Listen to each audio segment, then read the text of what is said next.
बरं, परत एकदा थोडस रिवाइज करूया. आपण आता शिकतोय 7वा धडा परिसंस्थेतील ऊर्जा प्रवाह, आणि तुमच्या युनिट टेस्ट मध्ये हा धडा येणार आहे ना तुम्हाला. तुमची आता युनिट टेस्ट होणार आहे, चाचणी परीक्षेमध्ये हा धडा आहे, होय की नाही? होय, काही जणांचे हातवर दिसत आहेत.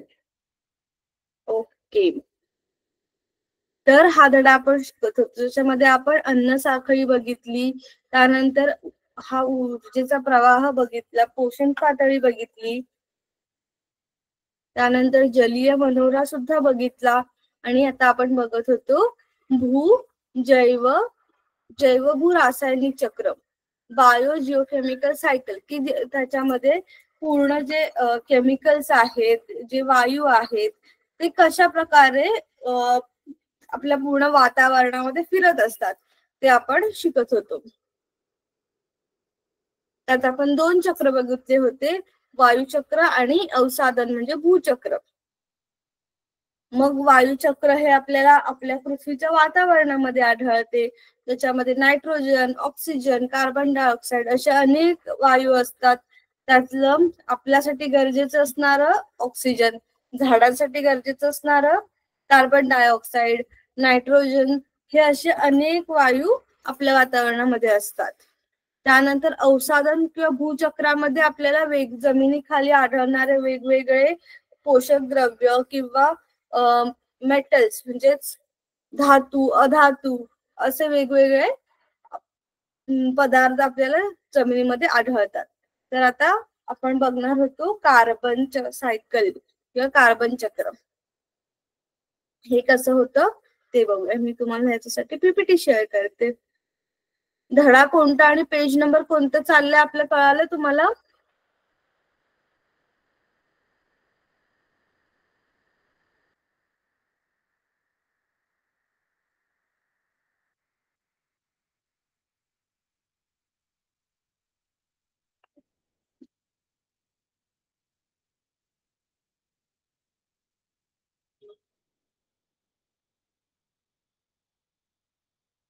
आपण बघतोय कार्बन सायकल किंवा कार्बन चक्र. मग हे कार्बन चक्र कसं फिरतं ते आपण आता बघूया. कार्बन चक्र म्हणजे काय, तर कार्बन हे वातावरणातून, कार्बन कुठे असतं, कोणत्या वायूमध्ये असतं, जो वायू आपण श्वासातून बाहेर सोडतो, कार्बन डायऑक्साईड. कार्बन डायऑक्साईड या तो कार्बन पासून बनलेला असतो, म्हणजे वातावरणामध्ये कार्बन हे असतच. मग कार्बन वातावरणाकडून सजीवांकडे येतं, सजीवांकडून जेव्हा सजीवांचा मृत्यू होतो, जेव्हा सजीव सगळे मरतात, तेव्हा त्याच्यानंतर ते पुन्हा वातावरणामध्ये जातं, आणि मग ते कसं पुन्हा वातावरणामध्ये अभिसारित होतं, आणि त्याच्यानंतर ते पुन्हा मग सजीवांकडे, म्हणजे वातावरणातून सजीवांकडे, सजीवांकडून वातावरण, असं त्याचं चक्र हे चालूच असतं. त्यालाच म्हणायचं कार्बन चक्र. त्यानंतर अजैविक कार्बन जे आहे त्याचं मुख्य रूपांतर कसं होतं, तर ते प्रकाश संश्लेषणाद्वारे होतं. ठीक आहे, अजैविक कसं जातं, प्रकाश संश्लेषणातून. म्हणजे झाडं काय करतात, वातावरणातलं कार्बन डायऑक्साईड ऍब्झॉर्ब करून घेतात, बरोबर, पानांद्वारे ते ऍब्झॉर्ब करून घेतात. त्याच्यानंतर त्या झाडांच्या सनलाईटच्या मदतीने स्वतःचं अन्न तयार करतात, आणि त्यानंतर ते कार्बन त्यांच्यामध्ये स्टोअर राहतं. आपल्याकडे पर्यंत कार्बन कसं, तर कार्बन डायऑक्साईड हे आपल्या शरीरामध्ये जे आलेलं असतं, जेव्हा आपण श्वास घेतो, ऑक्सिजन आपल्याला गरजेचा असतो, ऑक्सिजन आपल्यासाठी महत्वाचा असतो, तो आतमध्ये जातोच, पण त्याच्यासोबत इतर वायू सुद्धा आत जातात. त्याचं आपल्या नाकाला फिल्टर आहे का, की फक्त कार्बन ऑक्सिजनच आत जाईल, असं तर नाहीये.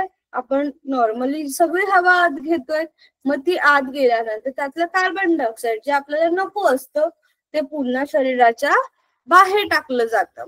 मग हे झालं कार्बनचं जैविक अभिसरण. काय म्हणाल त्याला तुम्ही, जैविक अभिसरण. ते बाहेर पडल्यानंतर पुन्हा वातावरणात गेलं, अशा प्रकारे त्याचं पुनर्चक्रीकरण हे होतच असतं. सगळ्यात पहिल्यांदा ऊर्जेचं आपण रूपांतरण बघत होतो आणि ऊर्जेचं रूपांतर होताना जी ऊर्जा आहे ती सगळ्यात पहिल्यांदा सनलाइट म्हणजे सूर्याकडून वनस्पतींना मिळते. वनस्पतींकडून ती पूर्ण परिसंस्थेमध्ये फिरत असते आणि फिरत असताना ती कमी कमी होत जाते.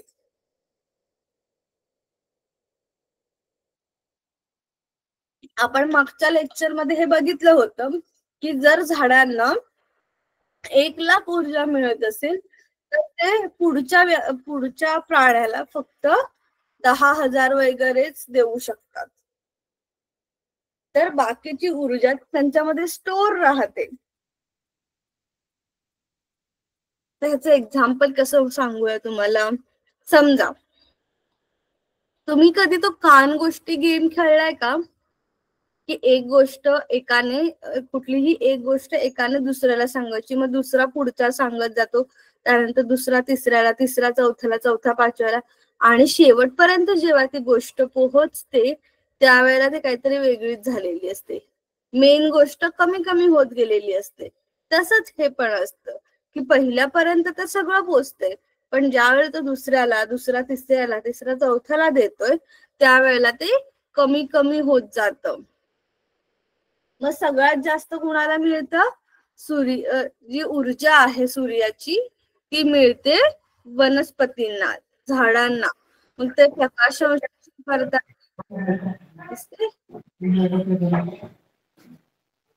एक मिनिट.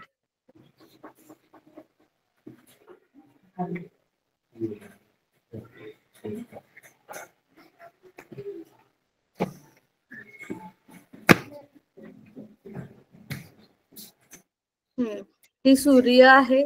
सूर्याची जी उजेड आहे तो कुणी केलं, शामराज काय पाहतो माझी पुन्हा पुन्हा. येस, कुणाचं तरी माईक अनम्यूट आहे, तर म्हणायचं आहे का सोनल मॅम?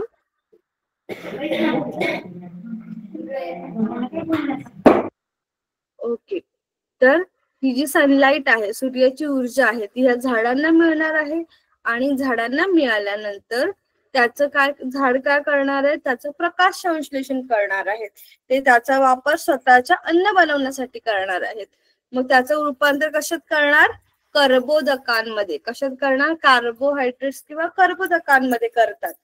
आणि काहींचं रूपांतर हे प्रथिने किंवा मेद अशा कार्बनी पदार्थांमध्ये सुद्धा करतात. प्रथिने आणि मेद, मेद म्हणजे फॅट्स, ऐकलं असेल तुम्ही, आणि प्रथिने म्हणजे प्रोटीन्स. तर ज्या हे शाकाहारी प्राणी असतात ते ह्या हिरव्या वनस्पती खातात, आणि त्या शाकाहारी प्राण्यांना कोण खातं, वनस्पतींना शाकाहारी प्राणी खातात. मग शाकाहारी प्राण्यांना कोणता प्राणी खातो, मांसाहारी. व्हेरी गुड, मांसाहारी प्राणी त्यांना खातो. आणि म्हणजे काय झालं की आता जी ऊर्जा होती, कार्बनी ऊर्जा होती, ती वनस्पतींना मिळाली, वनस्पतींकडून शाकाहारी प्राण्यांना, शाकाहारी प्राण्यांकडून ती मांसाहारी प्राण्यांकडे गेली. बरोबर. नंतर मग सगळा जो सर्वोच्च भक्षक असेल तर त्याच्यापर्यंत ती ऊर्जा पोहोचेल, आणि सर्वोच्च जो प्राणी आहे तो ज्यावेळेस मृत पावेल, ज्यावेळेस तो मरेल, त्यावेळेला त्याचं पूर्ण शरीराचं डिकम्पोजन होईल, त्याचं पूर्ण शरीर नष्ट होऊन जाईल, आणि ती ऊर्जा मग पुन्हा मातीमध्ये किंवा निसर्गामध्ये मिसळून जाईल. समजलं, ती ऊर्जा पुन्हा मातीमध्ये, पाण्यामध्ये, जमिनीमध्ये, निसर्गामध्ये मिसळून जाईल. ही झाली पूर्ण कार्बनी चक्र. ज्या प्रकारे सूर्यप्रकाश किंवा ऊर्जेचा आपण साखळी बघितली होती, फक्त काय की ऊर्जा जी आहे ती शेवटला गेल्यानंतर संपून जाते, त्याच्यानंतर ती पुन्हा सूर्यापर्यंत पोहोचत नाही किंवा ती पुन्हा त्याच्या मूळ स्त्रोताकडे जात नाही. पण कार्बनी पदार्थांचं किंवा कार्बनी चक्रामध्ये जी सगळ्यात शेवटी सर्वोच्च भक्षकाकडे ज्या वेळेला ती ऊर्जा पोहोचेल, ज्या वेळेला कार्बन पोहोचेल, त्याच्यानंतर पुन्हा तो CO2 वायू तयार होणार आणि तो पुन्हा वातावरणामध्ये मिसळला जाणार. म्हणजे अशा प्रकारे जरी ते कार्बनचं कन्झम्पशन घेतलं किंवा जरी तो कार्बन वापरला गेला असला तरी सुद्धा तो शेवटी भक्षकाच्या मृत्यूनंतर तो पुन्हा वातावरणामध्ये मिसळला जातो. अशा प्रकारे ज्या वेळेला कार्बन निसर्गाकडून सजीवांना मिळतो, शेवटी सजीवांकडून तो पुन्हा निसर्गाला मिळतो. आणि हे जे चक्र आहे ते अविरत चालूच असतं. निसर्गाकडून वनस्पतींकडून शाकाहारी प्राण्यांकडे, शाकाहारी प्राण्यांकडून मांसाहारी, सर्वोच्च भक्षकाकडे, आणि तो मृत पावल्यानंतर पुन्हा CO2 तयार झाला आणि पुन्हा ते निसर्गामध्येच गेलं. असं पूर्ण चक्र जे आहे ती चालूच असतो. समजलं तुम्हाला?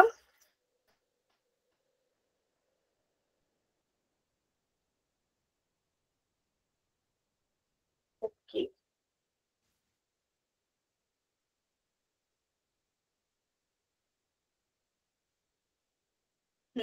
हे कार्बन सायकलची मेन प्रोसेसिंग कशी होते ती आपण बघूया. हे तुम्ही शिकला आहात. पहिलं जे सूत्र आहे ते प्रकाश संश्लेषणाचं सूत्र आहे आणि हे दुसरं जे स्तोत्र आहे ते आहे आपल्या पेशींमध्ये ऊर्जा बनण्याचं किंवा ऊर्जा बनण्याची ही प्रक्रिया आहे.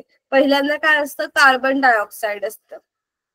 ठीक आहे, कार्बन डायऑक्साईड आणि पाणी हे ज्या वेळेला सनलाइट सोबत मिक्स होतात आणि क्लोरोफिल त्याच्यामध्ये मिक्स होतं त्यावेळेला हे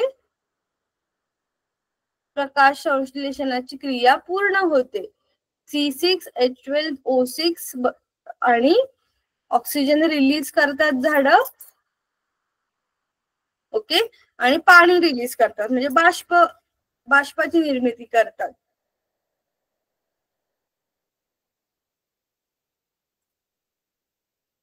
मुलांना तुम्हाला माझा आवाज येतोय क्लिअर?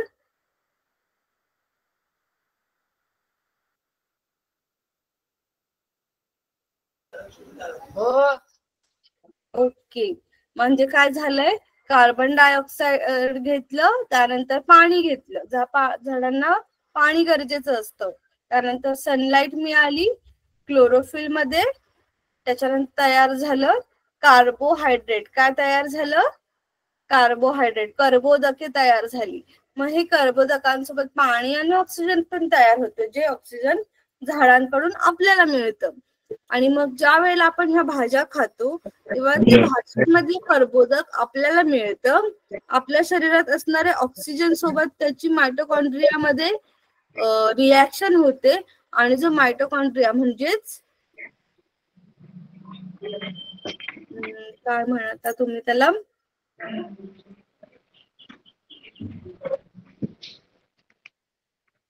चांदणी काय चालू आहे? कशाला तंतुकणिका.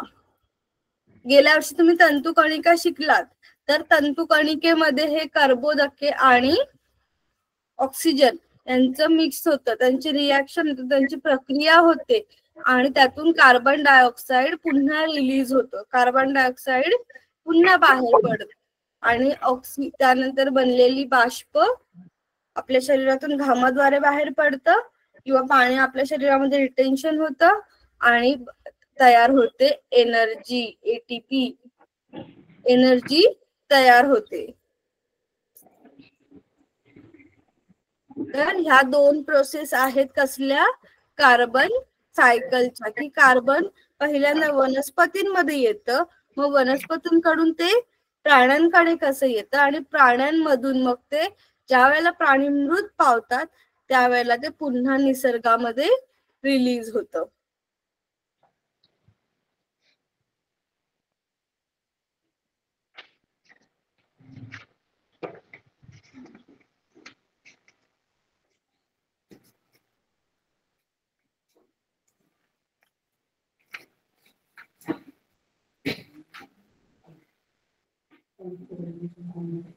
नेक्स्ट आहे ऑक्सिजन सायकल.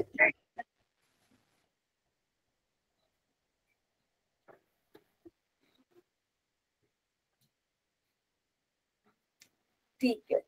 आता ऑक्सिजन सायकल तर आपण बघितलं कार्बन डायऑक्साईडचा काय परिणाम होतो, तर ऑक्सिजनचं बघूया. आपल्या पूर्ण पृथ्वीच्या वातावरणामध्ये म्हणजे जलावरणामध्ये म्हणजेच पाण्यामध्ये किंवा शिलावरणामध्ये वातावरण आपल्या पृथ्वीच्या बाहेरचं, जलावरण पृथ्वीवरती असलेले पाण्याचे साठे, शिलावरण पृथ्वीवरची जमीन, अशा तीनही आवरणांमध्ये मिळून 21% ऑक्सिजन आपल्या पृथ्वीवरती अवेलेबल आहे. जे टोटल सर्व जे वायू आहेत त्यांच्यामध्ये 21% वायू हा ऑक्सिजन आहे. आणि आपल्यासाठी, आपल्या जगण्यासाठी, सर्व सजीवांच्या जगण्यासाठी ऑक्सिजन हे महत्वाचे आहे. आता त्याचं जे पुनर्वापर आणि अभिसरण ह्या पूर्ण पृथ्वीवरती होत असतं ते म्हणजेच ऑक्सिजन चक्र होय. आता याच्यामध्ये सुद्धा जैविक आणि अजैविक असे दोन्ही घटक या चक्रामध्ये देखील असतात. पहिल्यांदा वातावरणामध्ये जी ऑक्सिजनची सातत्याने निर्मिती होत असते तसंच सातत्याने वापर सुद्धा होत असतो. ऑक्सिजनची निर्मिती कुठे होते, कोण सांगेल, कुणाला आठवतंय?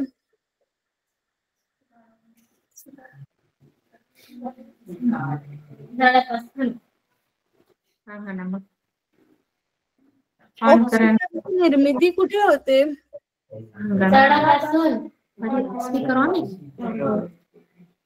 कुणापासून? झाडांपासून. बरोबर आहे बाकी मुलांना? येस, ऑक्सिजनची निर्मिती होते झाडांपासून. जेवढे त्याची निर्मिती होत असते तसाच त्याचा वापर देखील होत असतो. तर पृथ्वीवरती जेवढी माणसं आहेत तेवढी झाडं आहेत का? आहेत की नाही?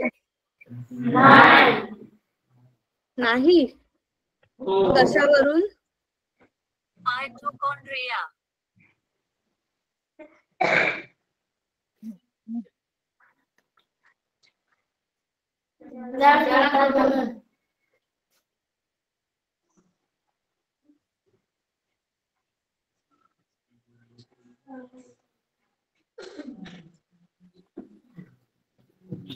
पृथ्वीवरती झाडं जास्त आहेत की माणसे जास्त आहेत असं वाटतं तुम्हाला?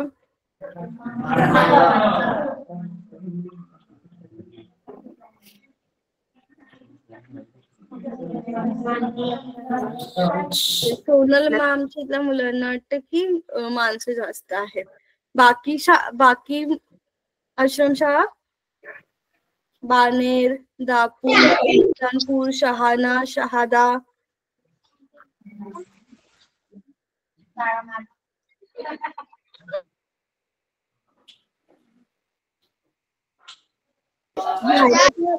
जास्तच आहेत.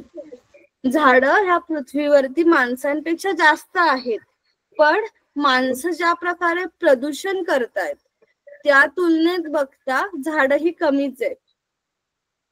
समजलं? माणसांपेक्षा झाडं जास्त आहेत, पण ज्या पद्धतीने प्रदूषण करतो कारखान्यांद्वारे किंवा इतर गोष्टींद्वारे ते जर बघायला गेलं तर हे कमीच आहेत, झाडं कमीच आहेत. ओके, तर पहिल्यांदा सगळ्यात जास्त ऑक्सिजन कोण प्रोड्यूस करतोय? ट्री झाडं प्रोड्यूस करतात. त्यानंतर त्याचा वापर कोण करतात? पाणी करतात. आणि ऑक्सिजन हा अतिशय क्रियाशील असतो, अतिशय क्रियाशील असतो. बाकी संयुगांसोबत, मूलद्रव्यांसोबत त्याचा अनेकदा क्रिया चालू असतात. प्रत्येक मेटल सोबत तो रिॲक्ट करतो ऑलमोस्ट, की जो मेन आहे ऑक्सिजन आपल्याला श्वास घेण्यासाठी लागणारा, त्यानंतर हायड्रोजन सोबत मिक्स झालं की पाणी बनतं. सी कार्बन सोबत मॅच झालं किंवा प्रक्रिया झाली की कार्बन डायऑक्साईड बनतो. असे अनेक त्याचे क्रिया या वातावरणामध्ये चालूच असतात.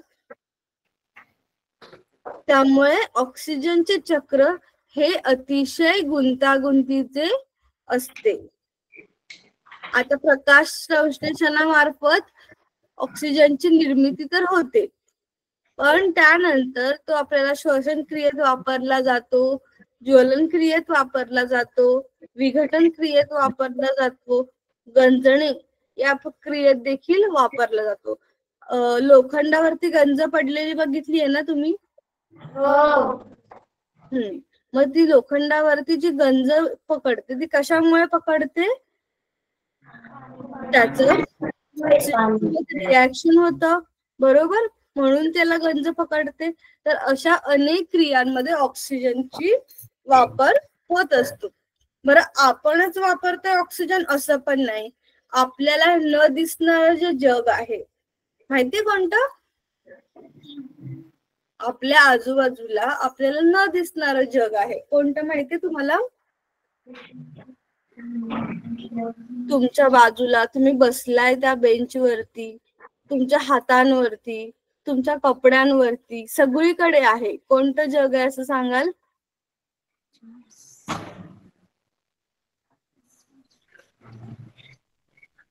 तुम्ही ज्या बेंचवरती डोकं ठेवले त्या बेंचवरती सुद्धा, तुमच्या पुस्तकांवरती कोणाचं जग आहे आपल्या आजूबाजूला? सूक्ष्मजीवांचं. कोणाचं जग आहे? आणि ते सुद्धा आपल्यासारखे श्वसनासाठी ऑक्सिजनचा वापर करतात. म्हणजे सगळेच असे नाही, पण बहुसंख्य सूक्ष्मजीव करतात. आणि अशा सूक्ष्मजीवांना आपण ऑक्सिजीवी असं म्हणतो. आणि ज्यांना ऑक्सिजनची गरज नसते त्यांना विना ऑक्सिजीवी म्हणतात.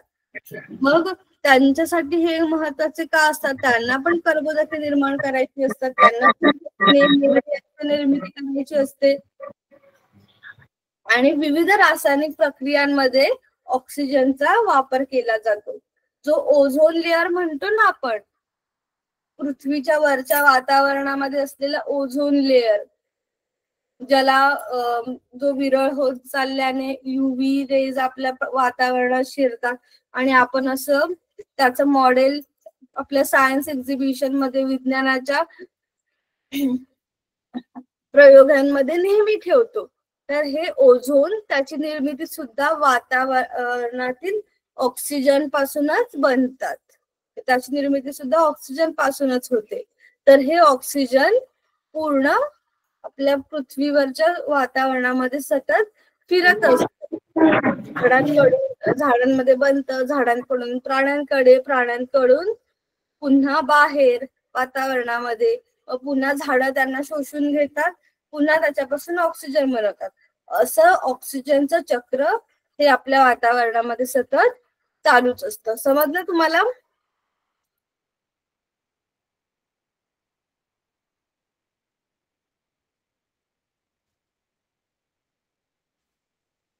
मुलांनो, समजलं?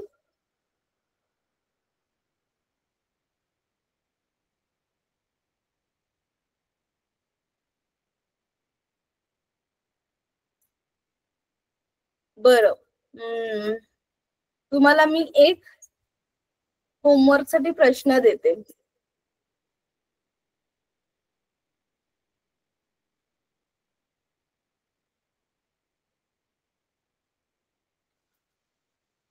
तुमच्या पुस्तकामधलंच आहे, ज्याचं उत्तर तुम्हाला तुमच्या वहीमध्ये लिहायचं आहे.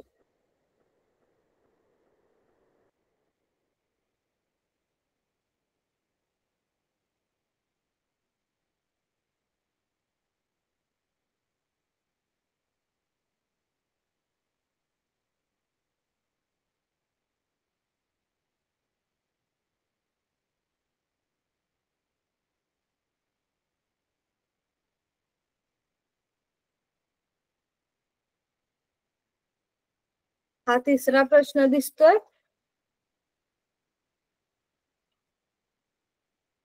हा तुमचा होमवर्क आहे. काय आहे?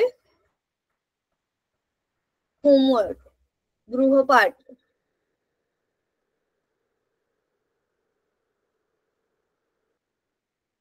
आणि हा तुम्हाला सर्वांना करायचा आहे. हवेतील कार्बन व तापमान वाढ यांचा संबंध ओळखा.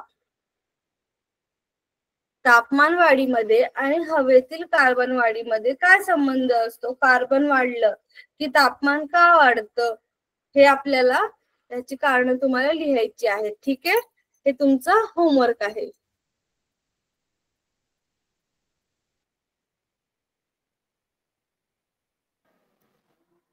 तिसरा प्रश्न, पान नंबर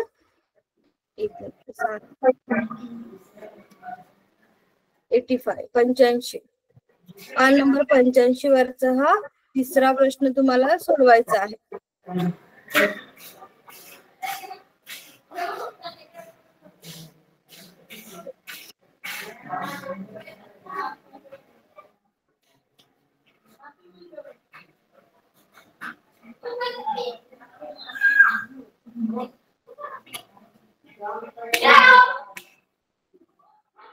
येस. तर आता पुढचं सायकल बघूया. कुणाचं माईक चालू आहे का? बंद करा प्लीज.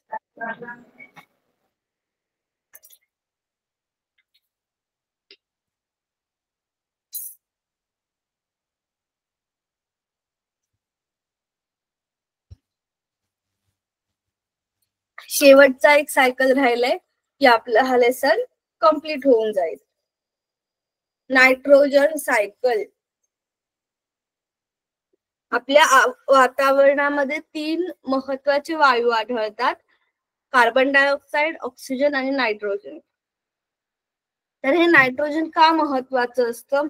आपल्यासाठी पण महत्वाचं असतं आणि बाकी वनस्पतींसाठी म्हणजे बाकी सजीवांसाठी सुद्धा महत्वाचं असतं. ते बघूया.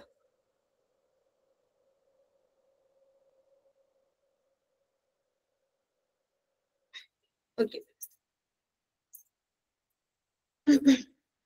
तर नायट्रोजन, अमोनियम, नायट्रेट हे सगळे जे आहेत ते नायट्रोजन फॉर्म मध्ये अवेलेबल आहेत. नायट्रोजनच्या स्वरूपात आपल्याला उपलब्ध आहेत. आणि आपल्या वातावरणामध्ये नायट्रोजन हा वायू सर्वात जास्त आहे. म्हणजे अराउंड 78% 78%. 78% आपल्याला नायट्रोजन आपल्या निसर्गामध्ये, आपल्या वातावरणामध्ये आढळतो. आणि जर आपल्याला निसर्ग चक्राची निर्मिती आणि जी त्याचं सातत्य आहे ते चांगलं ठेवायचं असेल तर नायट्रोजनची आवश्यकता लागते. जे निसर्गामध्ये असणारे जैविक आणि अजैविक घटकांपासून ज्या प्रक्रिया होतात त्यातून नायट्रोजनचे वेगवेगळ्या वायूच्या वेगवेगळ्या संयुगात जे बदल घडून येतात आणि त्यांचं पुनर्चक्रीकरण म्हणजे ते निसर्गामध्ये जातात, वापरले झाल्यानंतर पुन्हा ते निसर्गामध्येच परत येतात. त्याला म्हणतो आपण नायट्रोजन चक्र. अभिसरण व पुनर्चक्रीकरण नायट्रोजन चक्र म्हणून ओळखले जाते. जे सर्व सजीव आहेत ते नायट्रोजन चक्रामध्ये भाग घेतात, कारण की प्रथिने आणि जी न्यूक्लिक आम्ल आपल्या शरीरामध्ये, आपल्या पेशींमध्ये आहेत, त्या पेशींसाठी नायट्रोजन हा एक महत्वाचा घटक आहे.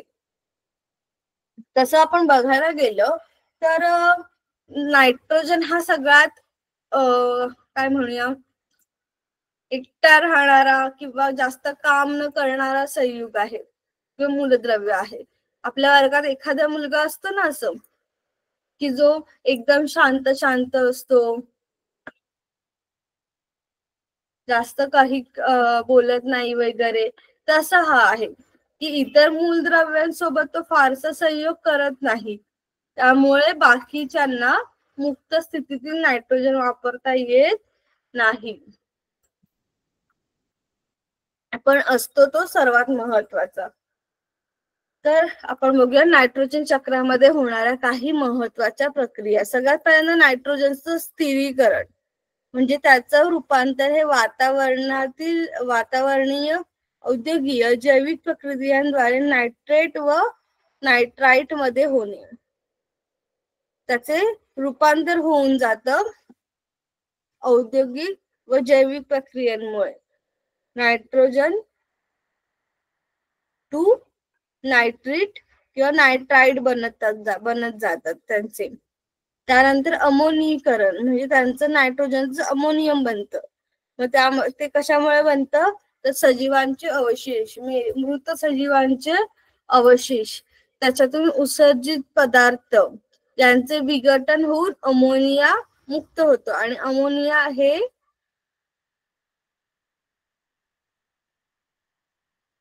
नायट्रोजनचंच एक रूप आहे. त्यानंतर नायट्रीकरण, मग अमोनियमचं नायट्राइड आणि त्यानंतर नायट्रेट मध्ये रूपांतरण होतं. अमोनियमच पुढे जाऊन चेंज होतो. अमोनियमचं नायट्राइड बनतं आणि त्याच्यानंतर नायट्रेट बनतं.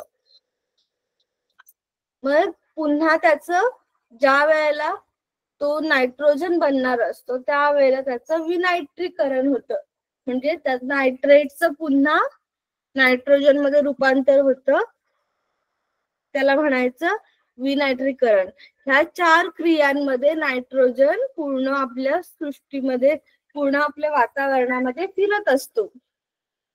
नायट्रोजनचे स्थिरीकरण, अमोनीकरण, नायट्रीकरण, विनायट्रीकरण या 4 प्रक्रियांद्वारे नायट्रोजन आपल्या आजूबाजूच्या परिसरामध्ये, पूर्ण निसर्गामध्ये, वातावरणामध्ये फिरत असतो.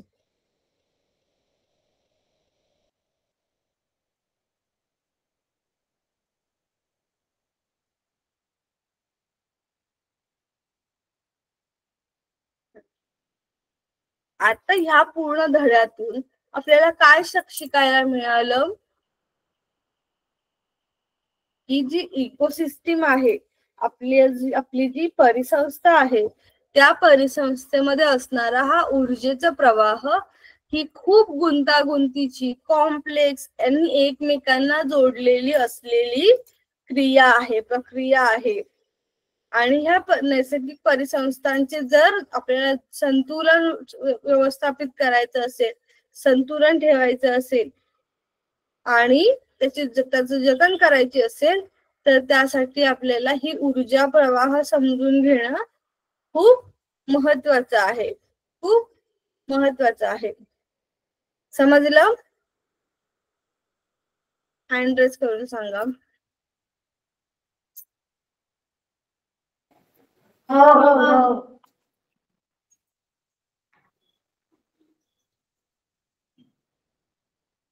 ओके, सोपा होता त्याचा धडा. तुम्हाला काय लक्षात ठेवायचंय, उत्पादक कोण, प्राथमिक भक्षक कोण, द्वितीय भक्षक कोण, सर्वोच्च भक्षक कोण, उभय आहारी कोण, आणि कोण कुणाला खातं. एवढं लक्षात ठेवलं की आपली अन्न साखळी तयार झाली. आणि हे जे आपण आता वायूचं वगैरे बघितलं, कार्बन डायऑक्साईड,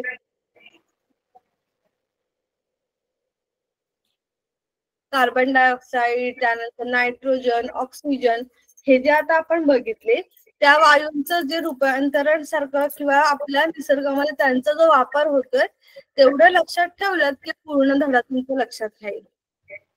ठीक आहे, त्यामुळे काय टेन्शन घ्यायचं नाही. आपल्या आजूबाजूला असणाऱ्या गोष्टी बघायच्या. जसं मी तुम्हाला सांगितलं होतं की ज्या वेळेला तुम्ही घरी जाल किंवा सुट्टी घ्याल, त्यावेळेला तुम्ही आपल्या आजूबाजूच्या परिसरामध्ये बघा की तुमच्या आजूबाजूच्या परिसरामध्ये अन्न साखळी कशी आहे, त्यानंतर झाडं वगैरे कशी आहेत, त्यातून तुम्हाला हे आरामात समजेल.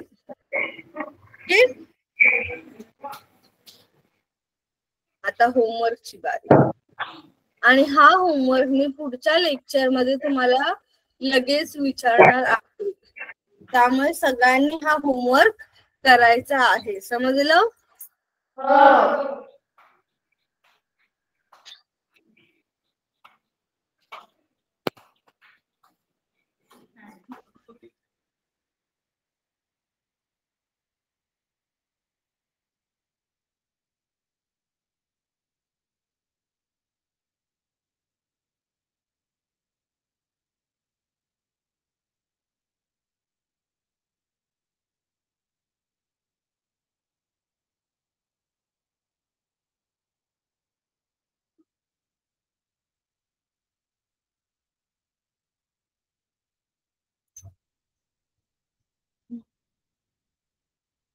तुम्हाला काय लिहायचंय? हा 6वा प्रश्न.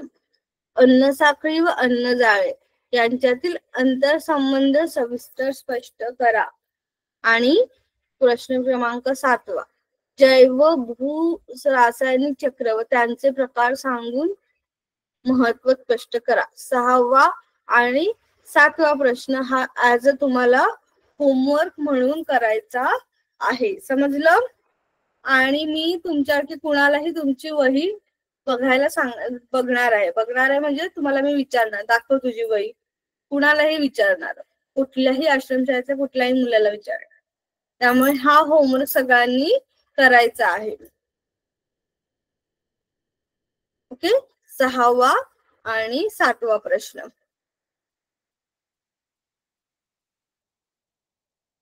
बरं, कसा वाटला हा धडा? सोपा वाटला?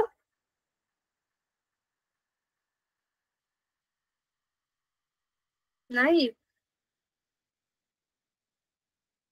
शहाणा आश्रमशाळा,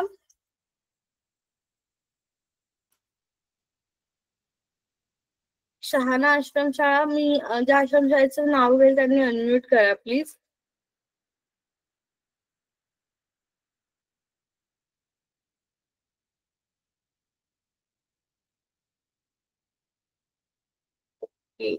बरं, मला सांगा अन्न साखळी म्हणजे काय? तुम्हाला जे समजलं ते सांगा. कोणीही, कुणाला समजलंय हात वर करा. चंद्रा मॅम, तुमच्या इथल्या मुलांना सांगायचंय?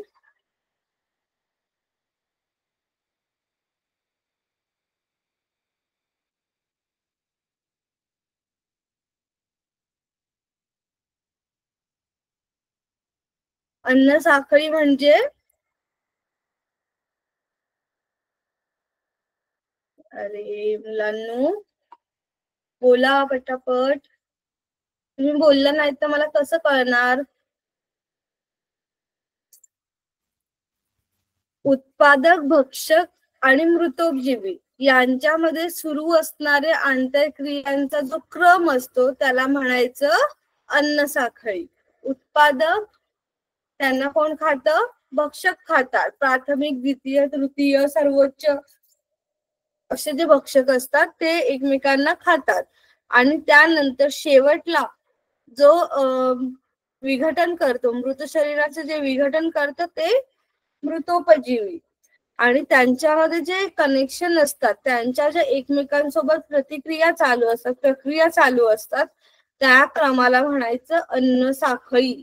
हे तुम्हाला होमवर्क मध्ये लिहायचं आहे. समजलं?